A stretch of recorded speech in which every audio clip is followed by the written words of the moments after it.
August 15 వచ్చిందంటే freedom అని ఫీలింగే. బ్రిటిష్ వాళ్ళు వెళ్ళిపోయారంటే స్వేచ్ఛ గాలి ఫీలింగే.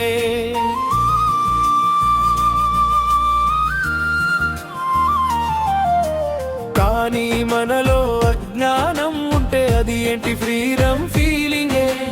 మనిషి మనిషిని దోచుకుంటుంటే అది ఏంటి ఫ్రీడమ్ ఫీలింగే. అజ్ఞానం పోయి జ్ఞానం రావాలే, అందరూ ఎదిగి సమానంగా నిలవాలే, అసమానతలన్నీ తొలగిపోవాలే. అప్పుడే కదా ఫ్రీడమ్ ఫీలింగ్.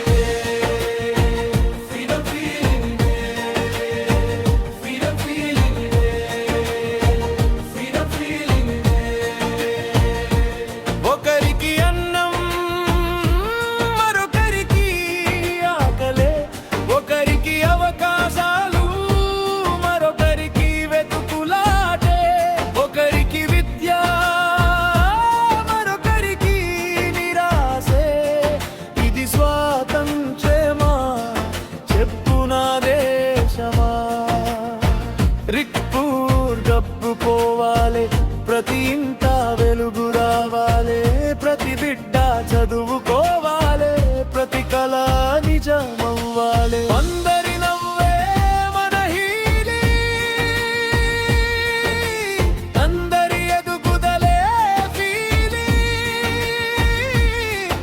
ఎవరు వెనుకబడని భారతమే నిజమైన freedom feeling. Freedom feeling. Freedom feeling. Freedom feeling.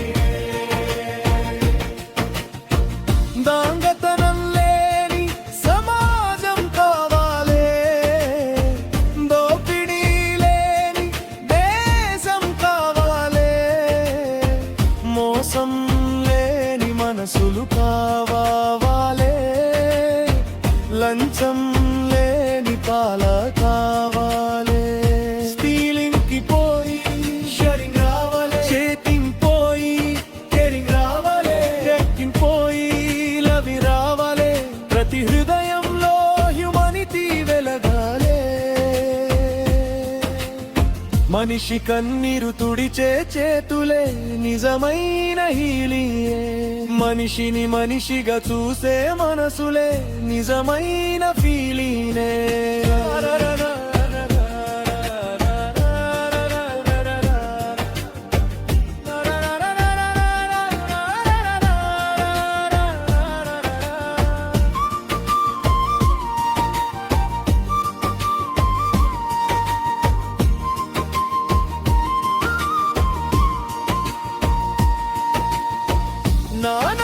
నానభంగాలేని సమాజం కావాలి, హక్కులుడలని ప్రపంచం కావాలి. భయపడకుండా ఆడపిల్ల నడవాలి, ప్రతి మనిషి గౌరవంగా బతకాలి. భయం పోయి ధైర్యం రావాలి, దేశం పోయి ప్రేమే రావాలి, హింస పోయి శాంతి నిలవాలి, భారతం మానవత్వంతో వెలగాలి. ఆ రోజు వచ్చే వేళే ఫ్రీడమ్ ఫీలింగే, ప్రతి గుండె పాడే వేళే ఫ్రీడమ్ ఫీలింగే. ముగింపు బ్రిటిష్ వాళ్ళు వెళ్ళిపోవడం స్వాతంత్ర్యానికి మొదటి అడుగే. నదన్ గారు వెళ్ళిపోవడం స్వాతంత్ర్యానికి మరో అడుగే.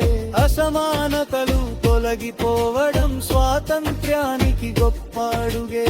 దోపిడి హింస భయం తొలగి ప్రతి మనిషి గౌరవంగా బతికే రోజే అదే నిజమైన స్వాతంత్రమే. అప్పుడు మాత్రమే సీనం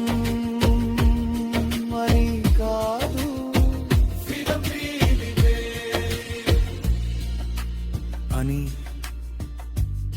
గుండె నిజంగా పాడుతుంది.